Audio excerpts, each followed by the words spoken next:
Praise the Lord. जय मसीह की। Welcome to walking on water Wednesdays. मेरा नाम है अंजलि नाथ। आइए हम मिलकर परमेश्वर पर निर्भर होना सीखें। आज हम अपनी बातचीत को जो हम यशायाह 43:19 की कर रहे थे उसे कंटिन्यू करेंगे। आज हम उसके लास्ट भाग को देखेंगे that talks about rivers in the desert. कैसे परमेश्वर निर्जल देश में नदियां बहाते हैं।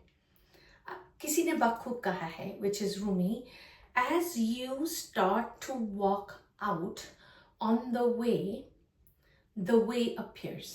ये डेजर्ट के विषय बोल रहे हैं कि जैसे ही आप रास्ते पर चलना शुरू करते हैं रास्ता दिखाई देने लगता है।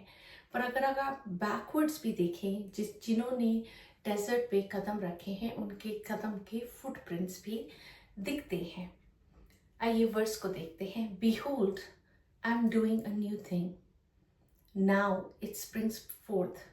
Will you not perceive it? I am making a way in the wilderness and rivers in the desert.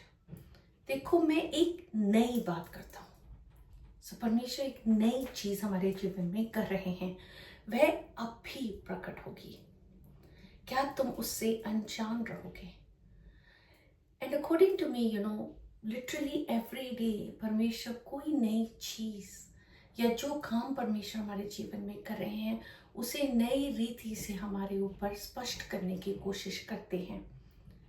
वह हमारे सामने प्रकट तो हो रही है, पर कभी कभी हम उससे अनजान रह जाते हैं। मैं जंगल में एक मार्ग बनाऊंगा, पर परमेश्वर कहते हैं मैं निर्जल देश में नदियां बहाऊंगा। बहुत सारी वाटर की स्ट्रीम्स को परमेश्वर कहते हैं मैं बहाऊंगा। जब परमेश्वर इसे कह रहे हैं ना, मैं नदियां बहाऊंगा, it's like God bringing life in abundance. जहां हम लीस्ट एक्सपेक्ट कर रहे हैं ना कि परमेश्वर का हाथ हमें दिख नहीं रहा है, परमेश्वर इतनी जोरावर तरीके से जीवन उसके अंदर फूकेंगे। अबंडेंस, बहुतायात उसके अंदर फूकने पर है। अगर हम मूसा की कहानी को देखें पुराने नियम में, तो परमेश्वर 2 बार उनके थ्रू पानी को इस्राएलिट्स को प्रोवाइड करते हैं। निर्गमन 17:6 में लिखा है, देख मैं तेरे आगे चलकर होरेब पहाड़ की एक चट्टान पर खड़ा रहूंगा और तू उस चट्टान पर मारना, तब उसमें से पानी निकलेगा जिससे ये लोग पिए। पहली बार परमेश्वर उनको मारने को कहते हैं, पर दूसरी बार परमेश्वर उनको बोलने को कहते हैं। गिनती 20:1-11। अगर आप पूरी कहानी पढ़ सकते हैं, पर मैं उनके कुछ वर्सेस को पढ़ूंगी।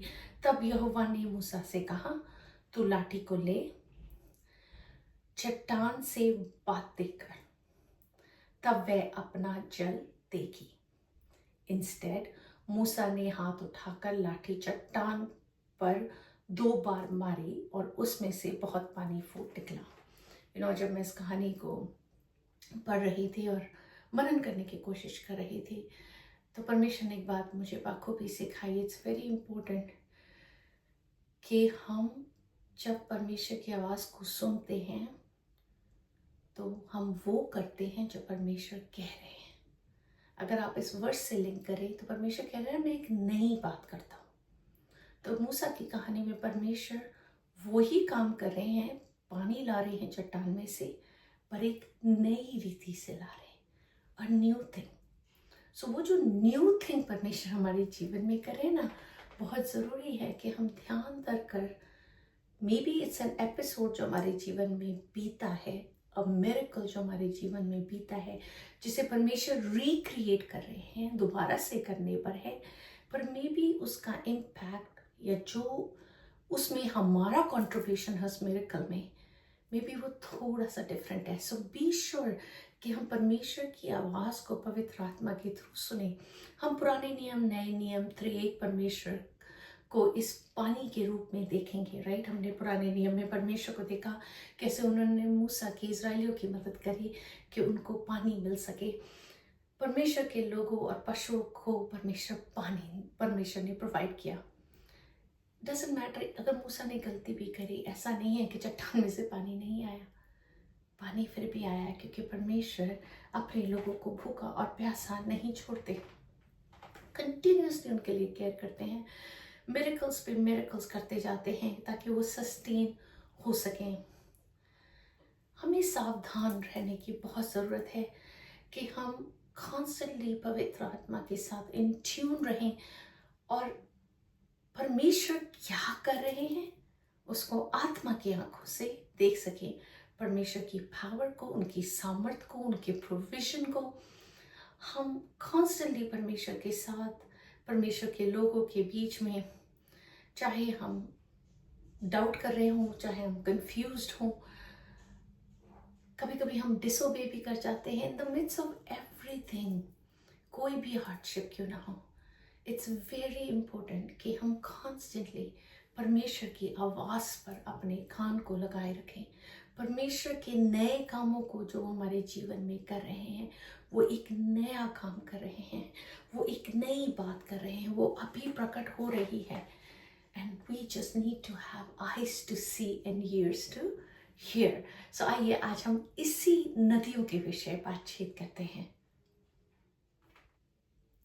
आइए पुराने नियम के परमेश्वर जो मूसा के परमेश्वर थे, अब हम देखते हैं नए नियम में हमें यीशु मसीह दिए गए हैं जो पानी के विषय क्या कहते हैं। यूहन्ना 4:13-14 में यीशु मसीह समरिटन वुमन से कहते हैं, यीशु ने उसको उत्तर दिया, जो कोई यह जल पिएगा वह फिर प्यासा होगा, परंतु जो कोई उस जल में से पिएगा जो मैं उसे दूंगा वह फिर अनंत काल तक प्यासा ना होगा, वरन जो जल मैं उसे दूंगा वह उसमें एक सोता बन जाएगा जो अनंत जीवन के लिए उमड़ता रहेगा।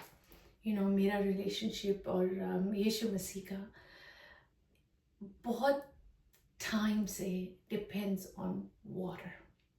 So I love walking by the water. I love looking at the water, just gazing.